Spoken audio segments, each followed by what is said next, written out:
కొన్ని విషయాలు చూడడానికి చాలా అపార్థాన్ని పుట్టిస్తాయి. ఉదాహరణకి కరోనా వచ్చింది కదా. ఆ కరోనా వచ్చినటువంటి కొత్తలో ఉదయం ఈ సమయం నుంచి ఈ సమయం వరకు బయటకు వెళ్ళి మీరు ఏదైనా సరుకులు తెచ్చుకోవచ్చు, నిత్యావసర వస్తువులు తెచ్చుకోవచ్చు అనేటట్టుగా ఒక అనుమతినిచ్చారు కదా. అప్పుడు నేను బయటికి వెళ్ళాను. బజార్లోకి వెళ్తే నా ముందు ఒక వ్యక్తి వెళ్తున్నాడు స్కూటర్లో. ఆ వ్యక్తిని నిర్దాక్షిణ్యంగా ఒక కానిస్టేబుల్ ఆపి ఆయన దగ్గర ఉన్నటువంటి లాఠీతో విపరీతంగా కొడుతున్నాడు, గట్టి కొడుతున్నాడు. దాన్ని చూసి నేను భయపడిపోయాను. ఇదేంటి ఈ కానిస్టేబుల్ ఇంత కఠినంగా క్రూరంగా ప్రవర్తిస్తున్నాడు? గవర్నమెంటే కదా ఇంత సమయం నుంచి ఇంత సమయం వరకు వెళ్ళి సరుకులు తెచ్చుకోవచ్చు అని చెప్పింది. మరి ఆ వ్యక్తి నిత్యావసర వస్తువుల కోసం వెళ్తూ ఉన్నప్పుడు అలాంటి వ్యక్తిని ఆపి కొట్టడానికి, అంటే అధికారం ఉంది కదా అని ఎవరిని పడితే వాళ్ళని కొట్టొచ్చా? ఇది అసలు మానవత్వమేనా అనేటట్టుగా నేను చాలా భయపడ్డాను, ఆలోచించాను, ఆ కానిస్టేబుల్ని అసహించుకున్నాను. ఇలా చాలా రకాల భావోద్వేగాలకు నేను లోనయ్యాను. ఎప్పుడైతే ఆయన అలా కొడుతున్నాడో నేను అక్కడే బండి ఆపి పక్కనే నాకు తెలిసినటువంటి షాప్ ఉంటే దాని లోపలికి వెళ్ళాను. వెళ్ళగానే ఆ షాప్ గల్లా అడిగాడు, అంటే ఫ్రెండ్, ఏంటి ఇలా వచ్చావని. అప్పుడు నేను అన్నాను, అక్కడ కానిస్టేబుల్ ఉన్నాడు, ఆయన వచ్చిపోయే వాళ్ళని ఆయన ఇష్టం వచ్చినట్టుగా కొడుతున్నాడు కాబట్టి నేను ఇక్కడ ఆపవలసి వచ్చింది అని చెప్పాను. వెంటనే ఆ వ్యక్తి నవ్వి, ఆ కానిస్టేబుల్ వచ్చేపోయే ప్రతి ఒక్కరిని కొట్టట్లేదు, ఆ వ్యక్తిని మాత్రమే కొట్టాడు, నిన్నెందుకు కొడతాడు అని అడిగాడు. నేను అన్నాను, ఆ వ్యక్తినైనా ఎందుకు కొట్టాల్సి వచ్చింది అని అడిగాను. అప్పుడు ఆయన చెప్పాడు, ఆ వ్యక్తి ఉదయం నుంచి ఇప్పటి వరకు అదే పనిగా బండేసుకొని తిరుగుతున్నాడు. ఆ కానిస్టేబుల్ చాలాసార్లు చెప్పాడు, మాటికి బయటికి రావద్దు, కరోనా అనేటువంటి మహమ్మారి ప్రపంచాన్ని వణికిస్తూ ఉంది కదా, అది అంటువ్యాధి కదా, సరే వస్తే వచ్చావు కానీ ఒక కారణంతో బయటికి రా, అలా వచ్చేటప్పుడు ఖచ్చితంగా మాస్క్ వేసుకొని రా అని చెప్పి ఆ కానిస్టేబుల్ ఇప్పటికే 5-6 సార్లు చెప్పాడు ఆ వ్యక్తికి. అయితే ఆ వ్యక్తి ఆ కానిస్టేబుల్ తనకి ఎంత నచ్చజెబుతున్నాడో అంతకంతకు రెచ్చిపోయి తిరుగుతున్నాడు మాస్క్ లేకుండా. కాబట్టి విసుగెత్తిపోయినటువంటి కానిస్టేబుల్ ఆ వ్యక్తిని కొడుతున్నాడు అని చెప్పాడు ఈ వ్యక్తి.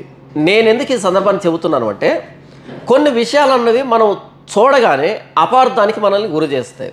నాకు విషయం తెలియకముందు ఆ కానిస్టేబుల్ని చూడగానే చాలా అసహించుకున్నాను. ఎప్పుడైతే ఈ వ్యక్తి నాకు విషయాన్ని చెప్పాడో అప్పుడు నేను ఆయన ఎదురుగానే బండేసుకుని వెళ్ళాను. కానీ ఆ కానిస్టేబుల్ నన్ను ఏమాత్రం పట్టించుకోలేదు, వదిలిపెట్టేశాడు. అంటే కొన్ని విషయాలు చూడడానికి చాలా అపార్థాన్ని పుట్టిస్తాయి.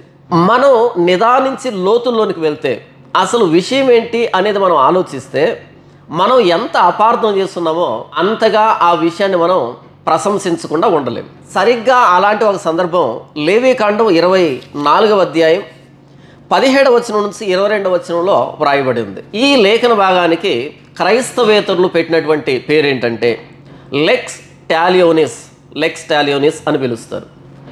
లెక్స్ టాలియోనిస్ అంటే అర్థం ఏంటి అంటే, ఉదాహరణకి ఒక వ్యక్తి నన్ను చెయ్యి విరగొట్టాడు అనుకోండి, అప్పుడు నేను తిరిగి ఆ వ్యక్తిని చెయ్యి విరగొట్టాలి, లేదా నాకు జరిగినటువంటి కీడుకి హానికి సమానమైనటువంటి కీడు అవతల వ్యక్తికి జరగాలి. దీనిని లెక్స్ టాలియోనిస్ అని పిలుస్తారు లాటిన్ భాషలో.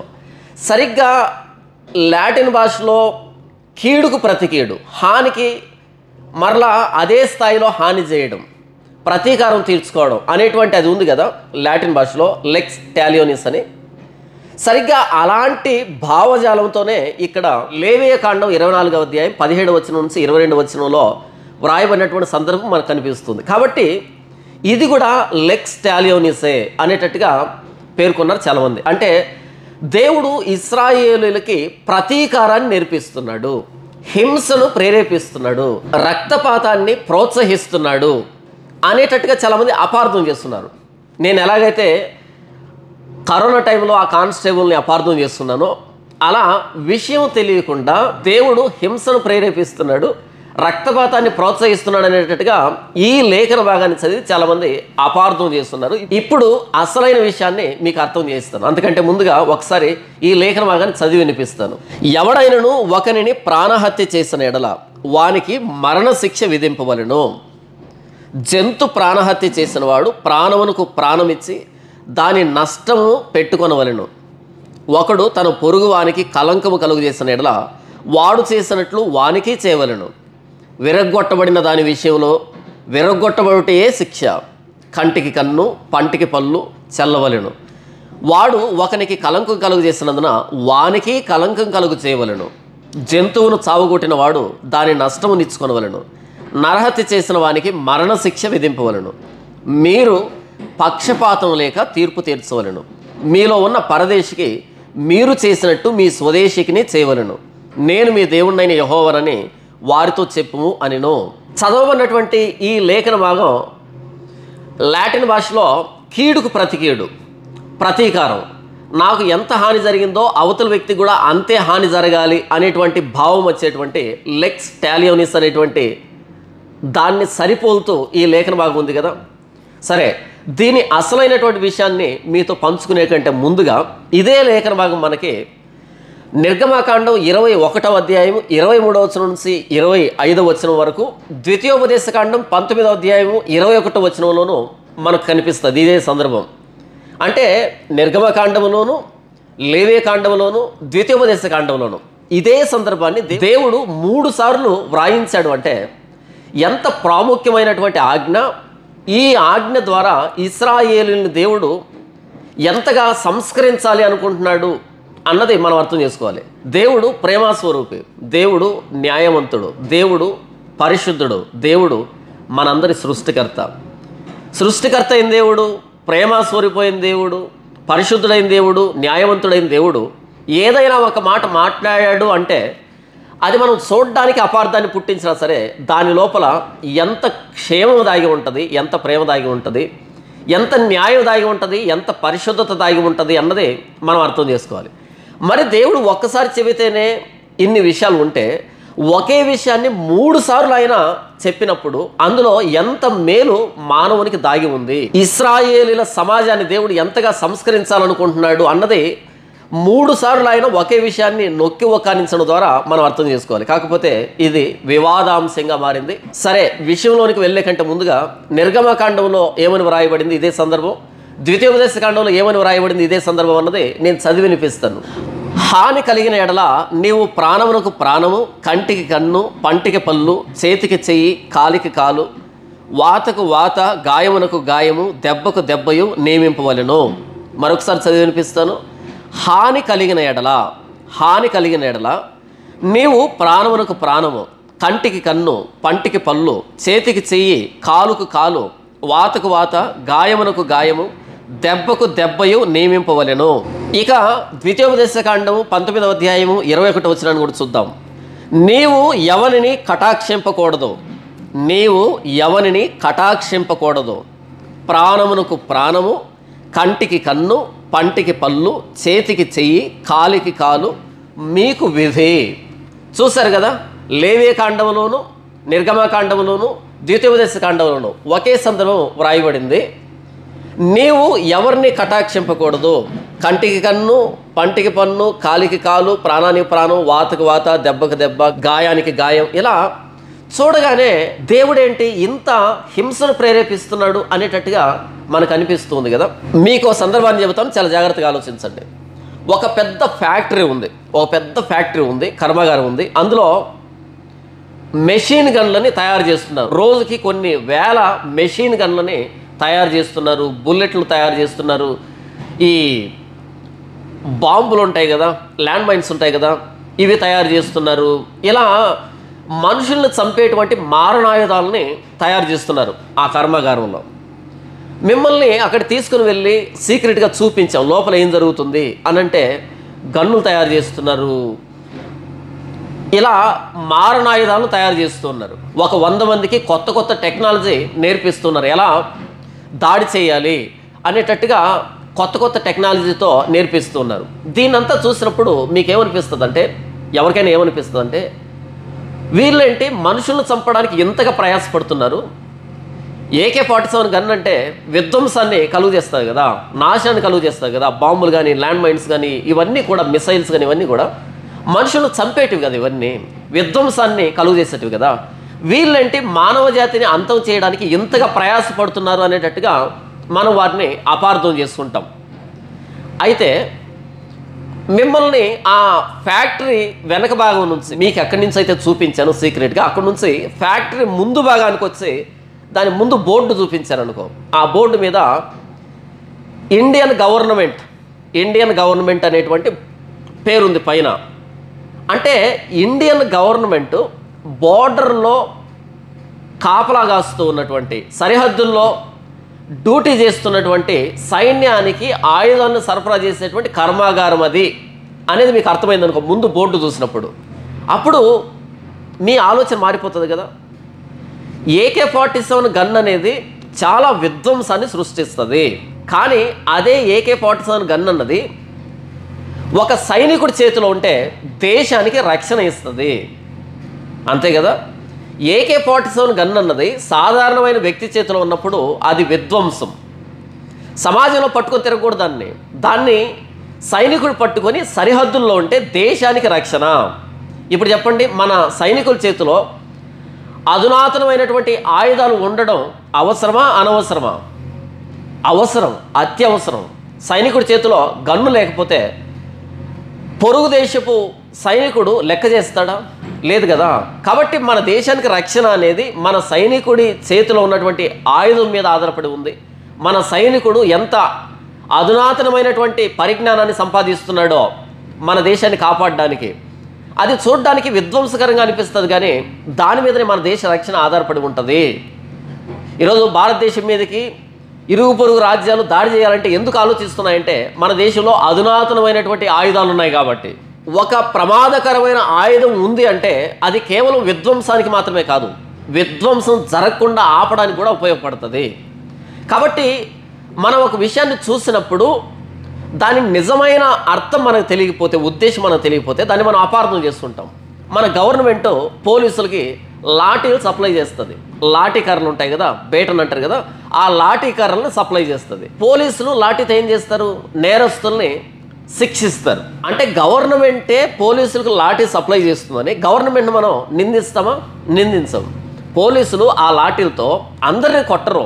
ఎవరైతే తప్పు చేశారో, ఎవరిలోనైతే నేర ప్రవృత్తి ఉందో వాళ్ళని మాత్రమే శిక్షిస్తారు. అలా నేర ప్రవృత్తిని సమాజం నుంచి తీసివేయడానికి పోలీస్ చేతిలో లాఠీకర్ర కానీ, పోలీసు దగ్గర ఉండేటువంటి రివాల్వర్ కానీ, పోలీస్ స్టేషన్లో ఉన్నటువంటి గన్నులు కానీ, ఇవన్నీ కూడా సమాజంలో నేరాన్ని తీసివేయడానికి, తగ్గించడానికి మాత్రమే ఉపయోగపడుతున్నాయి తప్ప సమాజాన్ని నాశనం చేయడానికి కాదు. అంతే కదా. గవర్నమెంట్ ఆయుధాలని సైనికులకు సప్లై చేయడంలో తప్పు లేదు. సైనికుడు AK-47 గన్నును పట్టుకొని సరిహద్దులో నిలవబడడం తప్పు కాదు. కానీ అదే ఆయుధాన్ని ఒక సామాన్య పౌరుడు పట్టుకొని సమాజంలో తిరగడం అన్నది ఖచ్చితంగా విధ్వంసమే, ఖచ్చితంగా అది శిక్షార్హమైంది. అలాగే లేవియకాండం 24వ అధ్యాయం 17వ వచనం నుంచి 22వ వచనంలో కంటికి కన్ను, పంటికి పన్ను, ప్రాణానికి ప్రాణం, దెబ్బకు దెబ్బ, వాతకు వాత, గాయానికి గాయం అని దేవుడు చెబుతున్నాడు కదా. ఈ చట్టం అనేది పౌరులకు కాదు ఆయన చెప్తూ ఉన్నది, ఇశ్రాయేల్ దేశంలో ఉన్న ప్రతి పౌరుడికి కాదు ఆయన చెప్తూ ఉన్నది. మిమ్మల్ని ఎవరైనా చెయ్యి విరిస్తే వారి చెయ్యి విరవండి, మిమ్మల్ని ఎవరైనా కాలు విరిస్తే వాడి కాలు విరవండి, మీ ప్రాణాన్ని తీస్తే వాడి ప్రాణాన్ని తీసివేయండి, మీకు గాయం చేస్తే వాడికి కూడా గాయం చేయండి అని పౌరులందరితో చెప్పటంలో ఆయన ఈ లేఖన భాగం అన్నది జ్యుడిషియరీ సిస్టానికి సంబంధించింది, న్యాయ వ్యవస్థకు సంబంధించింది. ఇశ్రాయేల్ దేశంలో న్యాయపతులు ఉన్నారు కదా, న్యాయమూర్తులు ఉన్నారు కదా, జడ్జెస్ ఉన్నారు కదా. అంటే ఇశ్రాయేల్ దేశాన్ని వారికి వచ్చేటువంటి వ్యాజ్యాలను కానీ ఈ వివాదాంశాలను కానీ పరిష్కరించడానికి నియమించబడినటువంటి న్యాయమూర్తులు ఉన్నారు కదా, వాళ్ళకు చెప్పినటువంటి లేఖన భాగం ఇది. వాళ్ళు తీర్పు ఎలా తీర్చాలి, శిక్షను ఎలా అమలు చేయాలి, ఒక నేరానికి శిక్షను ఎలా విధించాలని వాళ్ళకు చెబుతున్నటువంటి మాట. ఇప్పుడు మరలా ఇండియన్ గవర్నమెంట్ దగ్గరికి వద్దాం. బార్డర్లో డ్యూటీ చేస్తున్నటువంటి సైనికునికి ఇండియన్ గవర్నమెంటే వెపన్స్ని కొనుగోలు చేసి లేదా తయారు చేసి వాళ్ళకు సప్లై చేస్తుంది. ఇది తప్పు కాదు, ఎందుకంటే గవర్నమెంట్ ఆయుధాలని సరఫరా చేయొచ్చు. కానీ అదే ఆయుధాన్ని సాధారణమైన వ్యక్తులు తయారు చేసినా కొనుక్కున్నా వాడినా సరే ఇది నేరంగా పరిగణించబడుతుంది. గవర్నమెంట్ ఒక నేరానికి శిక్ష విధించవచ్చు, ఇది తప్పు కాదు. ఇశ్రాయేలు దేశంలో ఉన్నటువంటి న్యాయాధిపతులతో దేవుడు ఏం చెప్తున్నాడు అంటే, మీరు నేరాన్ని చూసి చూన్నట్టుగా వదిలిపెట్టకూడదు, నేరానికి శిక్ష విధించబడాలి అని కంటికి కన్ను, పంటికి పన్ను, ప్రాణానికి ప్రాణం, గాయానికి గాయము, వాతకు వాత, దెబ్బకు దెబ్బ అనేటట్టుగా సమన్యాయాన్ని నేర్పిస్తున్నాడు ఇశ్రాయేలీల న్యాయాధిపతులకి. కంటికి కన్ను, ఒక వ్యక్తిని మరో వ్యక్తి కన్ను పోగొట్టాడు, ఏది పొరపాటుగా కాదు, ఉద్దేశపూర్వకంగా కన్ను పోగొట్టాడు, అప్పుడు ఆ వ్యక్తి కూడా కన్ను పోవాలి. ఇది సమన్యాయం. ఇది చూడడానికి అనాగరికంగా హింసను ప్రేరేపించేదిగా ఉంటుంది. దీనిని ఇశ్రాయేలీలందరూ అమలు చేయాలని దేవుడు చెప్పటంలే, న్యాయాధిపతులకు ఇస్తున్నాడు ఈ బాధ్యతని. న్యాయాధిపతుల దగ్గరికి ఒక నేరం వచ్చినప్పుడు, ఒక వివాదాంశం వచ్చినప్పుడు, యువతుల వ్యక్తి కన్ను పోయింది, ఈ కన్ను పోగొట్టిన వ్యక్తి కన్ను కూడా తీసివేయాలి. ఇలా చెప్పడం ద్వారా ఇశ్రాయేలు దేశంలో అందరినీ గుడ్డి వాళ్ళగా చేయమని దేవుడు చెప్పటంలే, తన పొరుగు వాని ఎడల ఎలా ప్రవర్తించాలని ఇశ్రాయేలుకు నేర్పిస్తున్నాడు. నేను అవతల వ్యక్తి కన్ను పోగొడితే నా కన్ను కూడా పోతుంది అని నాకు తెలిసినప్పుడు నేను ఆ వ్యక్తి మీద దాడి చేస్తానా? చేయను. అలా కాకుండా అవతల వ్యక్తిని నేను కన్ను తీసివేసినప్పుడు నాకు 10,000 20,000 జరిమానా వేస్తారు, లేదా 3 నెలల్లో 4 నెలల్లో జైల్లో పెడతారు అని తెలిసిందనుకోండి, నా కన్ను పోలేదు కదా, కాబట్టి నేను అవతల వ్యక్తికి హాని చేసేదానికే ప్రయత్నం చేస్తాను. అలా కాకుండా అవతల వ్యక్తి కన్ను పోయినప్పుడు నా కన్ను కూడా పోతుందని తెలిస్తే నా కన్ను పోగొట్టుకోవడానికి నేను సిద్ధపడతానా? సిద్ధపడను. ఇలా ఇశ్రాయేలు జాతిలో నుంచి నేర ప్రవృత్తిని తీసివేయడానికి దేవుడు ఇలాంటి చట్టాలను ఇచ్చాడు. ఎవరికి ఇచ్చాడు? అందరికీ కాదు, న్యాయమూర్తులకు ఇచ్చాడు. మన భారత శిక్షా స్మృతిలో, ఇండియన్ పీనల్ కోడ్లో ఉరిశిక్ష ఉంది. ఉరిశిక్ష ఉంది. ఒక వ్యక్తిని ఉరిది చంపడం అన్నది సాధారణమైన వ్యక్తులుగా మనం చేస్తే అది తప్పు, మనకై మనం ఉరి తీసుకున్నా సరే అది నేరంగా పరిగణించబడుతుంది సూసైడ్ అనేది. కానీ ప్రభుత్వం ఒక వ్యక్తిని ఉరి తీస్తే అది న్యాయం. ఎందుకు అంటే వీడు సంఘానికి చెరుపు చేస్తున్నాడు కాబట్టి, ఇలాంటి వారి వల్ల సంఘానికి నష్టం ఉంది కాబట్టి, ప్రమాదం ఉంది కాబట్టి ఇలాంటి వారిని ప్రభుత్వమే ఉరిదీస్తే అది న్యాయం అవుతుంది. కానీ ఆ పనిని మనం చేస్తే అది నేరం అవుతుంది. అలాగే ఇశ్రాయేలుల పౌరులందరూ కూడా వారిని ఎవరైనా కొడితే వాళ్ళు కూడా తిరిగి కొట్టాలి, వారి చెయ్యి విరగొడితే అవతల వ్యక్తి చెయ్యి కూడా విరగొట్టబడాలి, వారి కన్ను పోతే అవతల వ్యక్తి కన్ను కూడా తీసివేయాలి అని అందరికీ చెప్పటం లేదు. దీనిని న్యాయమూర్తులు చెప్తున్నాడు.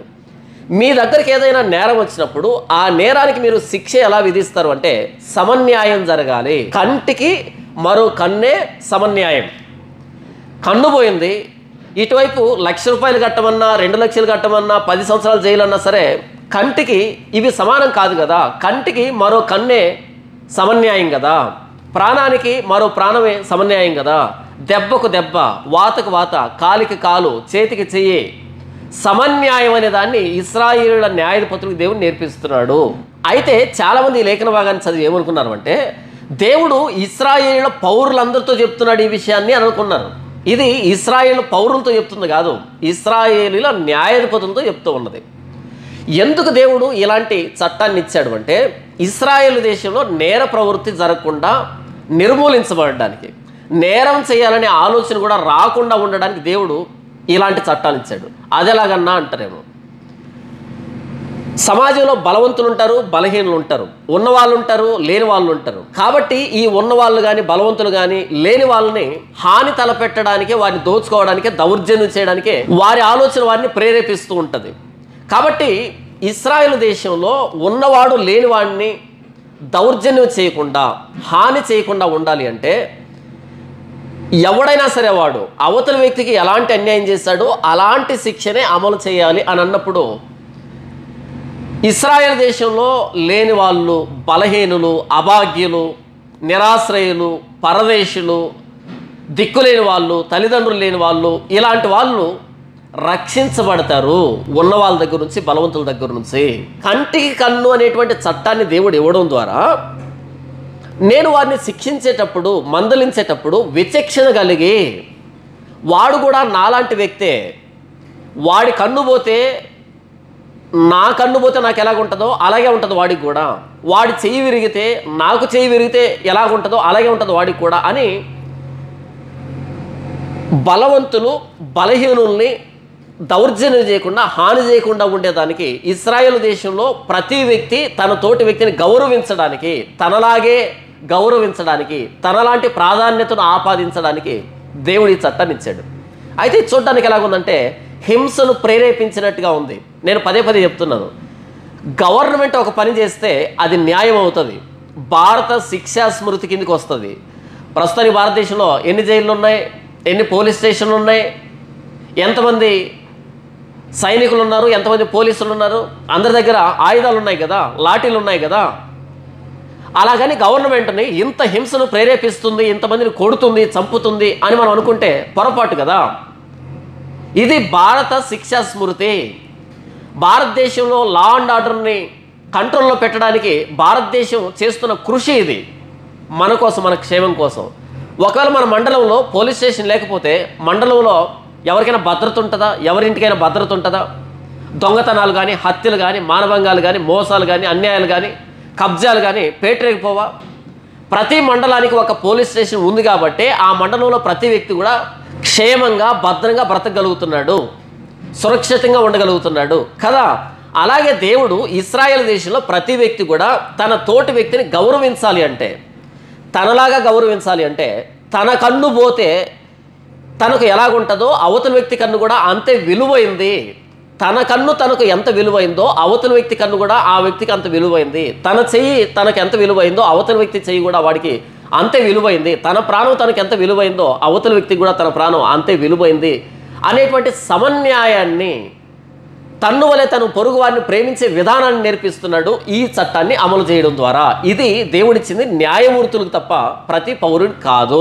మనం ఆలోచించాల్సినటువంటి రెండో విషయం ఏంటంటే, ఒకవేళ ఒక వ్యక్తి వచ్చి నా కన్నును పోగొట్టాడు అనుకోండి, అప్పుడు నేను న్యాయమూర్తుల దగ్గరికి నా వివాదాన్ని తీసుకుని వెళ్ళినప్పుడు పలానా వ్యక్తి నా కన్ను పోగొట్టాడని, అప్పుడు న్యాయమూర్తులు ఆ వ్యక్తికి 10,000, 20,000 జరిమానా వేసి కొన్ని రోజుల పాటు ఆ వ్యక్తిని చెరసాల్లో ఉంచి ఇలాంటి లేదా కొరడా దెబ్బలు కానీ ఏమైనా సరే శిక్షను అమలు చేశారనుకో, అప్పుడు నా మనసులో ఒకటి ఉంటుంది, వాడేమో నా కన్ను పోగొట్టాడు, నేను గుడ్డున్నైపోయాను. కానీ ఈ న్యాయమూర్తులేమో ఆ వ్యక్తి కన్ను తీసివేయకుండా, అంటే సమన్యాయం జరగకుండా ఆ వ్యక్తిని కొట్టి వదిలిపెట్టారు, లేదా జరిమానా కట్టించుకున్నారు, లేదా చెరసాలకు అప్పగించారు అని అన్నప్పుడు నాలో ప్రతీకార ధోరణి పెరుగుతుంది, ప్రతీకార ధోరణి ఏర్పడుతుంది.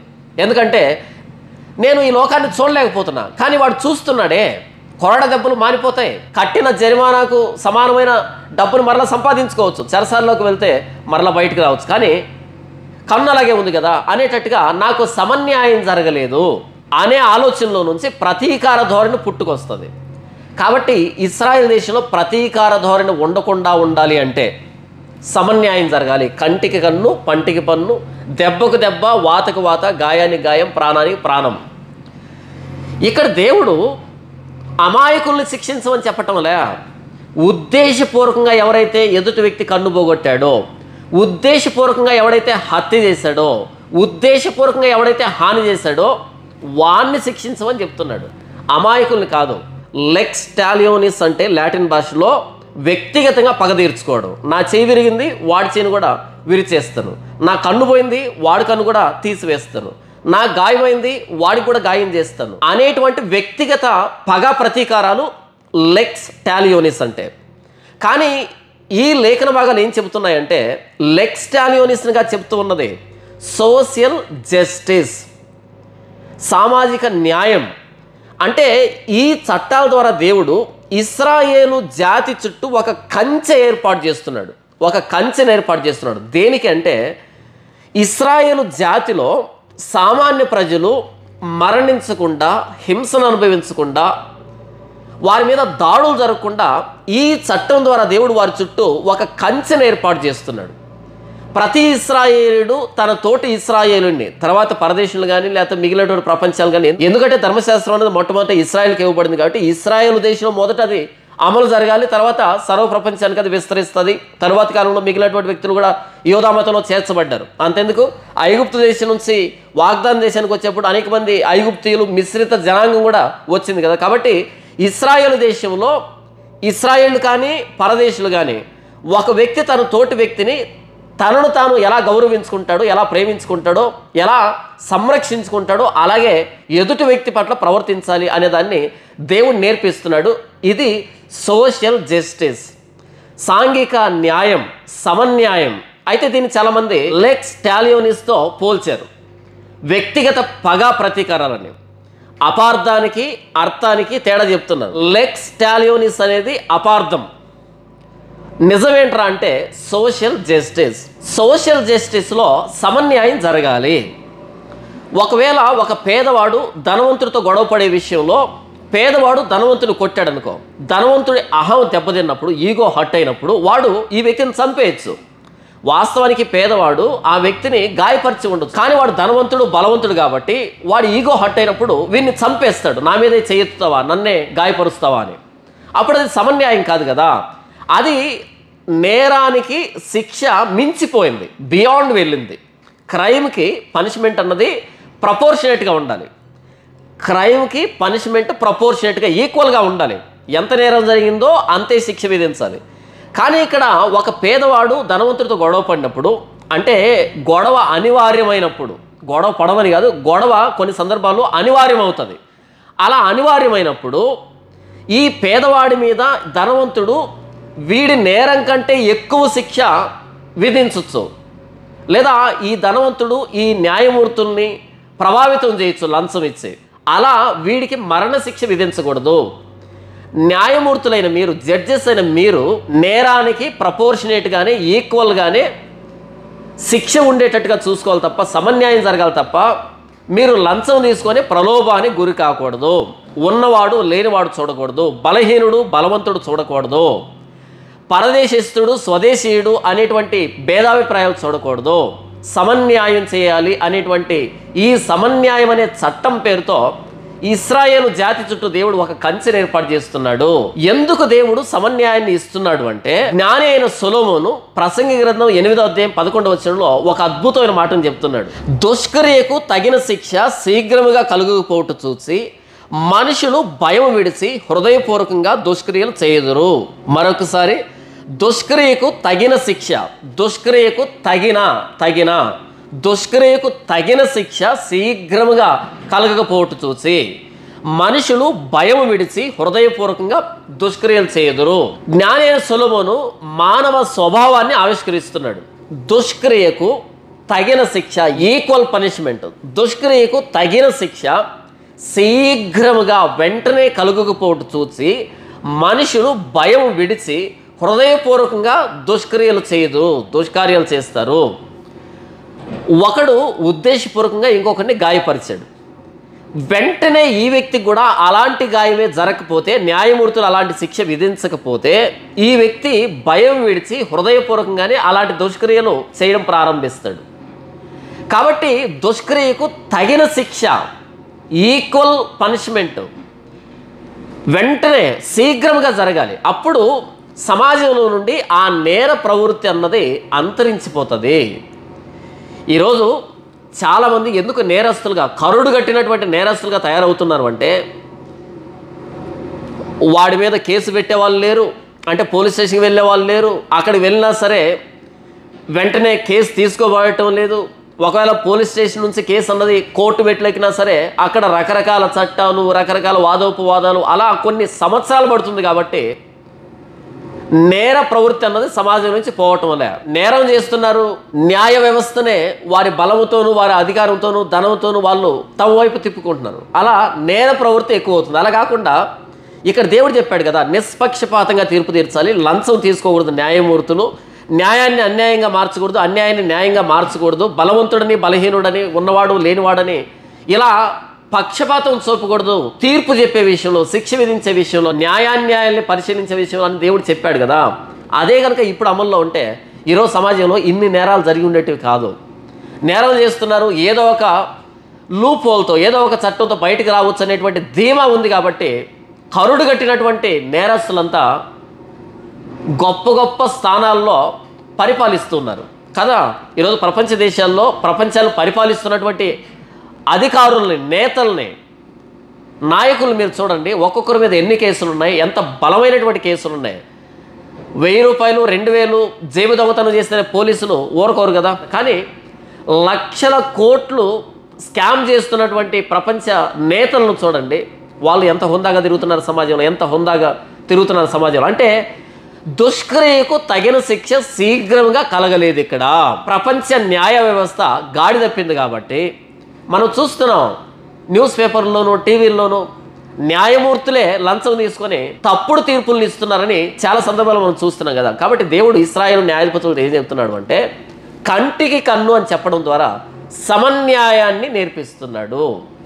కంటికి కన్ను అని చెప్పడం ద్వారా సాధారణమైన పౌరుడు, బలహీనుడు ఉంటాడు కదా, వాని చుట్టూ సోషల్ జస్టిస్ అనేటువంటి కంచెని వేస్తున్నాడు. సమన్యాయం అనే కంచెని వేయడం ద్వారా వాడిని ఎవడైనా తగలాలి అంటే నా కన్ను కూడా పోతుందేమో, నాకు కూడా గాయమవుతుందేమో, నా చెయ్యి కూడా పోతుందేమో, వాడికి జరిగిన హానికి సమానమైన శిక్ష నాకు లభిస్తుందేమో అనే భయాన్ని పుట్టిస్తున్నాడు. కంటికి కన్ను పంటికి పన్ను అని చెప్పడం ద్వారా, ఈ సమన్యాయం ద్వారా ప్రతి ఇశ్రాయేలీయుడు తన తోటి వ్యక్తిని తనలాగే గౌరవించేటువంటి లక్షణాన్ని నేర్పిస్తున్నాడు.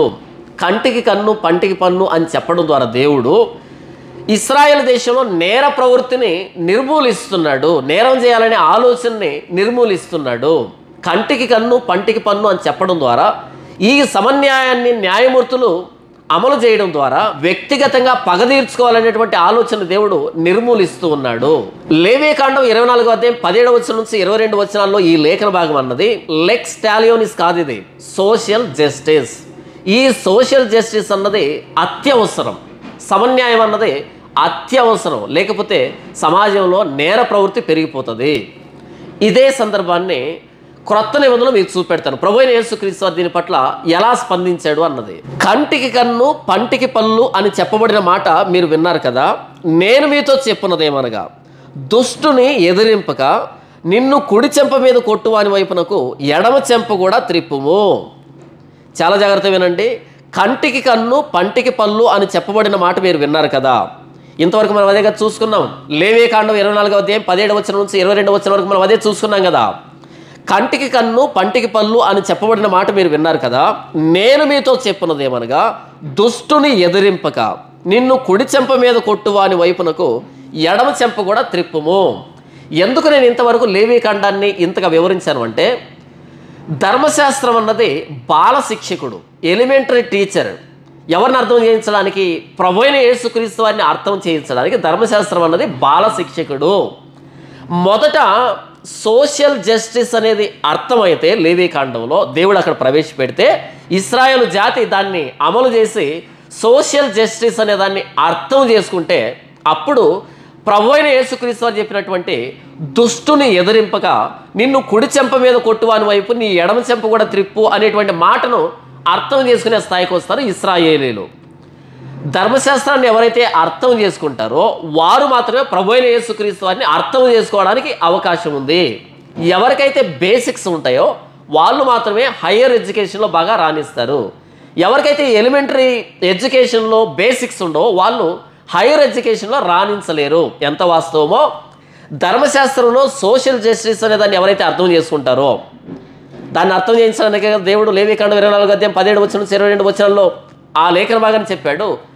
అది అర్థమైన వాళ్ళకి ఇక్కడ ప్రభువైన యేసుక్రీస్తు వారు ఒక క్రిస్టియన్ వ్యక్తిగతంగా ఎలాంటి ధోరణి కలిగి ఉండాలి, ఒక క్రిస్టియన్ మనసాక్షి ఎలా ఉండాలి అనేది ప్రభువైన యేసుక్రీస్తు వారు చెప్పారు కదా. ఇక్కడ దుష్టుని ఎదిరించకుండా నిన్ను కుడి చెంప మీద కొడితే ఎడమ చెంప కూడా త్రిప్పు అన్నటువంటి మాటను అర్థం చేసుకోవడానికి అది ఉపయోగపడింది. లేవీకాండంలో మొత్తం దేశంలో సోషల్ జస్టిస్ ఎలా ఉండాలనే దానికి ఆ జ్యుడిషియరీ సిస్టానికి దేవుడు చెప్పాడు అక్కడ. ఇక్కడ ప్రభువైన యేసుక్రీస్తు వారు వ్యక్తిగతంగా ప్రతి ఒక్కరూ ఎలా ప్రవర్తించాలి, ఎవరు ప్రభువైన యేసుక్రీస్తు వారిని సొంత రక్షకుడిగా అంగీకరించినటువంటి వ్యక్తులు ఎలా ప్రవర్తించాలి అని. ఉదాహరణకి నాకెవరైనా హాని తలపెట్టారనుకోండి, అప్పుడు తిరిగి నేను ప్రతీకారం తీర్చుకోవాలి అనేటువంటి ధోరణి నాకు ఉండకూడదు. క్షమించేటువంటి గుణం నాకు ఉండాలి, క్షమించి వదిలిపెట్టాలి. పాత నిబంధన సోషల్ జస్టిస్ నేర్పిస్తే ప్రభువైన యేసుక్రీస్తు వారు క్షమించడం, ఫర్గివ్నెస్ నేర్పిస్తున్నాడు. ఇక్కడ ఒక చిన్న విషయాన్ని మీకు స్పష్టం చేయాలి. నన్ను ఎవరైనా వ్యక్తిగతంగా దూషించినా, నన్ను ఎవరైనా కొట్టినా, నాకెవరైనా హాని తలపెట్టినా, నాకెవరైనా నష్టాన్ని చేసినా నేను క్షమించాలి, వ్యక్తిగతంగా వారిని క్షమించాలి. ఒకవేళ రాత్రి నా ఇంట్లో ఎవరో దొంగలు పడ్డారు, నా ఇంట్లో ఉన్నటువంటి 5 లక్షలు 6 లక్షలు డబ్బు తీసుకుని వెళ్ళారు, బంగారు తీసుకుని వెళ్ళారు. ఇలాంటప్పుడు నేను ఆ దొంగల్ని క్షమించాలన్నా వారి మీద కేసు పెట్టాలన్నా? ప్రభువైన యేసుక్రీస్తు వారు ఏం చెప్తున్నాడు? దుష్టుని ఎదిరించకుండా నిన్ను కుడి చెంప మీద కొడితే ఎడమ చెంప కూడా త్రిప్పు అని క్షమాగుణాన్ని నేర్పిస్తున్నాడు. అయితే నా ఇంట్లో దొంగలు పడ్డారు, నా ఆస్తిని కొల్లగొట్టారు. ఇప్పుడు నేను వారిని క్షమించి వదిలిపెట్టాలనా, లేకపోతే వారి మీద లీగల్గా యాక్షన్ తీసుకోవాలనా, పోలీస్ స్టేషన్లో కేసు పెట్టాలనా అంటే ఇప్పుడు నేను వారి మీద లీగల్గా యాక్షన్ తీసుకోవాలి, పోలీస్ స్టేషన్లో కేసు పెట్టాలి. ఎందుకంటే చాలామంది వాక్యాన్ని అన్వయించుకునే విషయంలో చాలా అపార్థానికి లోనవుతున్నారు. యేసు ప్రభు క్షమించమన్నాడు, మేము క్షమించేస్తాం, ఇక ఎక్స్ట్రీమ్కి వెళ్ళిపోతున్నారు. వ్యక్తిగతంగా నాకు మాత్రమే అన్యాయం జరిగితే నేను వాడిని క్షమిస్తాను, క్షమాగుణం ఉండాలి నాకు. కానీ రాత్రి నా ఇంట్లో దొంగలు పడ్డారు అనే విషయం అన్నది అది నన్ను మాత్రమే నష్టానికి గురి చేసేది కాకుండా నా సమాజానికి కూడా హాని చేసేదిగా ఉంది. అదేంటన్నా మీ ఇంట్లోగా దొంగతనం జరిగింది, మీ డబ్బు పోయింది, అది సమాజానికి నష్టం ఎలా అని అంటారేమో. నా ఇంట్లో దొంగలు పడ్డారు అంటే సమాజంలో దొంగలు తిరుగుతున్నారు అనే సంకేతం నాకు తెలిసిపోయింది. ఇప్పుడు నేను వెంటనే పోలీస్ స్టేషన్లో ఫిర్యాదు చేయడం ద్వారా ఈ దొంగతనాల మీద పోలీసులు ఒక నిఘా ఉంచుతారు. అలా నిఘా ఉంచడం ద్వారా ఒకానొక రోజు ఈ దొంగల్ని పోలీసులు పట్టుకునేదానికి నేను సహాయం చేసిన అని అవుతాను. అలా కాకుండా నా ఇంట్లో దొంగతనం జరిగింది, కొన్ని లక్షలు డబ్బు పోయింది, ఓకే పోతే పోని అని వదిలిపెట్టాను అనుకో, రేపు వాడు ఇంకో ఇంట్లో దొంగతనం చేస్తాడు, ఆ ఇంట్లో నష్టానికి నేనే బాధ్యుని అవుతాను. తర్వాత వాడు ఇంకో ఇంట్లో దొంగతనం చేస్తాడు. ఇలా సమాజానికి హాని చేసేటువంటి అంశం ఏదైనా ఉంటే ఆ విషయంలో మనం లీగల్గా ముందుకెళ్ళచ్చు. ఎందుకంటే ప్రతి ప్రభుత్వాన్ని దేవుడు ఏర్పాటు చేశాడు కాబట్టి, ఈ న్యాయ వ్యవస్థను దేవుడు ఏర్పాటు చేశాడు కాబట్టి ఇక్కడ లీగల్గా యాక్షన్ తీసుకోవాలి. కానీ ఎక్కడైనా మాటకు మాట వచ్చి ఒకరు నన్ను చేయి చేసుకున్నాడు అనుకో, అప్పుడు అది సమాజానికి ఏమీ నష్టం కాదు, నేను వాడిని క్షమించాలి. నా ఇంట్లో దొంగతనం జరిగింది, వెంటనే పోలీస్ స్టేషన్లో కంప్లైంట్ చేయడం ద్వారా సమాజానికి కూడా ఒక సంకేతం వస్తుంది, మన ఊర్లో దొంగలు తిరుగుతున్నారు, పలానా ఇంట్లో దొంగతనం జరిగింది అనేది వాళ్ళు కూడా అలర్ట్ అవుతారు, పోలీసులు కూడా నిఘా ఉంచుతారు. అలా ఆ నేరస్తుల్ని సమాజం నుంచి తీసివేసే విషయంలో నేను సహకరించాలి. యేసు ప్రభు ఇక్కడ ఒక చెంప కొడితే రెండో చెంప చూపించమన్నాడు అనే ఉద్దేశంతో ప్రతి సందర్భానికి దాన్ని అన్వయించకూడదు. వ్యక్తిగతంగా క్షమించే గుణం ఉండాలి. నాకెవడో అన్యాయం చేశాడు, నన్నెవరో తిట్టాడు, దూషించాడు, నన్నెవడో కొట్టాడు, నాకెవడో హాని తలపెట్టాడు వ్యక్తిగతంగా, అలాంటప్పుడు వాడిని నేను క్షమించాలి. ఎందుకని? ప్రభువైన యేసుక్రీస్తు వారు క్షమాగుణాన్ని మనకు నేర్పిస్తున్నాడు కాబట్టి. అయితే మానవులంగా యేసు ప్రభు చెప్పినటువంటి ఈ మాట కట్టుబడడం అన్నది, మనల్ని ఎవడైనా కుడి చెంప మీద కొడితే ఎడమ చెంప చూపించేటువంటి లక్షణం అన్నది సాధ్యమా? నన్ను ఎవరైనా కుడి చెంప మీద కొడితే ఎడమ చెంప నేను చూపించగలనా? నేను కూడా ఉప్పు కారం తింటున్నాను కదా, వ్యవహారిక భాషలో మాట్లాడుతున్నాను. మనకు కూడా రోషము, పౌరుషము, చీము, నెత్తురు ఉంటాయి కదా. అలాంటప్పుడు వాడు మనల్ని కొట్టినప్పుడు మనం ఎలా ఈ పౌరుషాన్నంతటిని తగ్గించుకొని చేతగాని వాళ్ళలాగా ఇంకో చెంప ఎలా చూపించాలి? ఇది మన స్వభావాన్ని బట్టి జరగదు. అయితే ఇది ఎప్పుడు నెరవేరుతుంది అంటే, ఈ మాట చెప్పినటువంటి ప్రభువైన యేసుక్రీస్తు వారు సిలువలో ప్రాణం పెట్టేటప్పుడు ఆయన ఎవరైతే సిలువెక్కించారో, మేకులు కొట్టారో, కొరడాలతో కొట్టారో, ఉమ్మి వేశారో, వెంట్రుకలు పెరికి వేశారో, ఆయన అవమానించారో, బూతులు మాట్లాడారో, యెరూషలేము వీధుల్లో ఆయన్ను చిత్రవద గావించారో, అలాంటి వారిని ప్రభువైన యేసుక్రీస్తు వారి సిలువలో తండ్రి వీరేమి చేయుచున్నారో వీరు ఎరుగరు కనుక వీరిని క్షమించు అని క్షమించాడు ప్రభువైన యేసుక్రీస్తు వారు. కేవలం ప్రభువైన యేసుక్రీస్తు వారు ఆయన కంటే ముందు వచ్చినటువంటి అనేక మంది చెప్పినటువంటి నీతి సూక్తుల్లాగా ఇక్కడ ఆయన చెప్పి ఉంటే కనుక మనం కూడా ఆ నీతి సూక్తులు విని వదిలిపెట్టి ఉండేవాళ్ళం.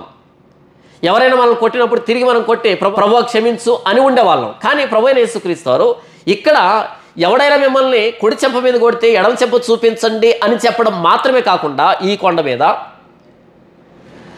గొల్గొతా కొండ మీద, కల్వరి కొండ మీద ఆయన ప్రాక్టికల్గా చేసి చూపించాడు. మిమ్మల్ని కుడి చెంప మీద కొడితే ఎడమ చెంప చూపించండి అన్నాడు. కానీ ప్రభువైన యేసుక్రీస్తు వారిని కుడి చెంప మీదనో ఎడమ చెంప మీదనో కొట్టి వదిలిపెట్టలే. ఆయన చేతుల్లో మేకులు కొట్టారు, కాళ్ళలో మేకులు కొట్టారు, తల మీద ముళ్ళ కిరీటం పెట్టారు, గుండెల్లో బల్లెంపోటు పొడిచారు, ఒళ్ళంతా గాయాలు, వెంట్రుకలు పెరికి వేశారు, ముఖం మీద ఉమ్మి వేశారు, అవమానకరంగా మాట్లాడారు, అన్యాయపు తీర్పు తీర్చారు. అయినా సరే ప్రభువైన యేసుక్రీస్తు వారు తండ్రి వీరేమి చేయిస్తున్నారో వీరు ఎరుగరు గనుక వీరిని క్షమించని ప్రభువైన యేసుక్రీస్తు వారు క్షమించాడు. కాబట్టి ఇంతటి క్షమాగుణాన్ని ప్రభువైన యేసుక్రీస్తు వారు సిలువలో చూపించినప్పుడు దీన్ని చూసిన మనం మనల్ని ఎవరైనా వ్యక్తిగతంగా హాని చేస్తే వారిని క్షమించి తీరాల్సిందే. ఎందుకంటే ప్రభువైన యేసుక్రీస్తు వారు శిలువలో క్షమించిన విధానం మనల్ని బలవంతం చేస్తూ ఉంది. నాకు చేతుల్లో మేకులు కొట్టారు, మిమ్మల్ని చెంప మీద కొట్టారు. నాకు చేతుల్లో మేకులు కొట్టినప్పుడే నేను వారిని క్షమించాను.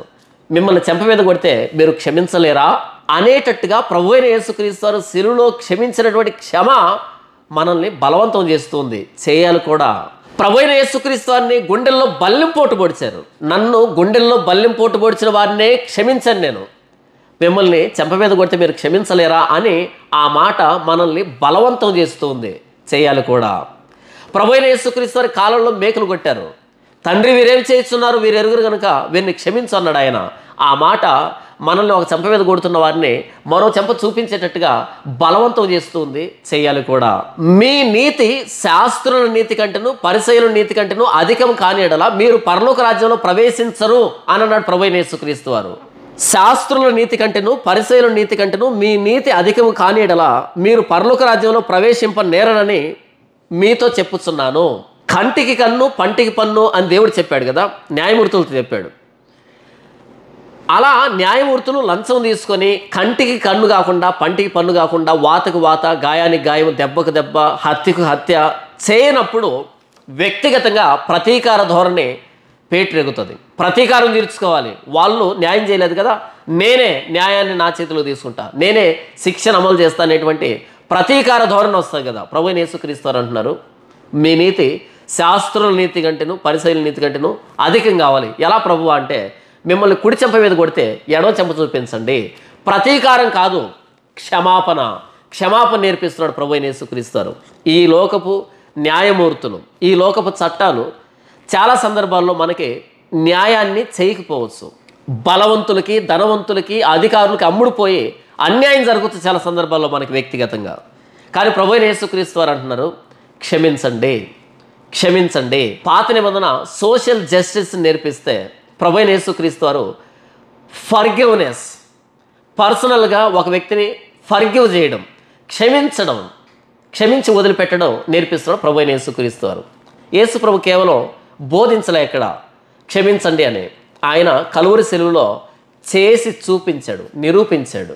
తనని సిలువెక్కించిన వారిని క్షమించడం ద్వారా మనల్ని ఎవరు సిలువెక్కించలేదు కదా. ఒకవేళ సిలువ ఎక్కించినా సరే మనకంటే ముందు ప్రభువైన యేసుక్రీస్తు వారు సిలువ ఎక్కి ఆ సిలువ మీద నుంచి క్షమాపణ నేర్పించాడు కదా. కాబట్టి మనల్ని సిలువ ఎక్కించినా సరే మనం క్షమించాల్సి ఉంది. అయితే మన విషయంలో జరిగిన అన్యాయానికి తగిన న్యాయం తీర్చేటువంటి ఆ పని దేవునిది. మన క్రైస్తవ కుటుంబాల్లో ఒకరిని ఒకరు క్షమించుకోవడం లేదు. అత్త కోడల్ని క్షమించలేకపోతుంది, కోడలు అత్తను క్షమించలేకపోతుంది. తండ్రి కొడుకుని క్షమించలేకపోతున్నాడు, కొన్ని సందర్భాల్లో కొడుకు తండ్రిని క్షమించలేకపోతున్నాడు, తోటి సహోదరుల్ని క్షమించలేకపోతున్నాం. ప్రభువైన యేసుక్రీస్తు వారు సిలువలో ప్రాణం పెడుతూ తనని అత్యంత క్రూరంగా చంపుతున్నటువంటి ఆ రోమా సైనికులు ప్రభువైన యేసుక్రీస్తు వారు క్షమించి మనకు క్షమాగుణాన్ని నేర్పించాడు. మనం ప్రతి గుడ్ ఫ్రైడేకి యేసు ప్రభు సిలువ మీద పలికినటువంటి 7 మాటల్లో మొట్టమొదటిగా తండ్రి వీరేమి చేయిస్తున్నారో వీరు ఎరుగరు కనుక వీరిని క్షమించు అనేదాన్ని మనం పదే స్మరించుకుంటాం కదా.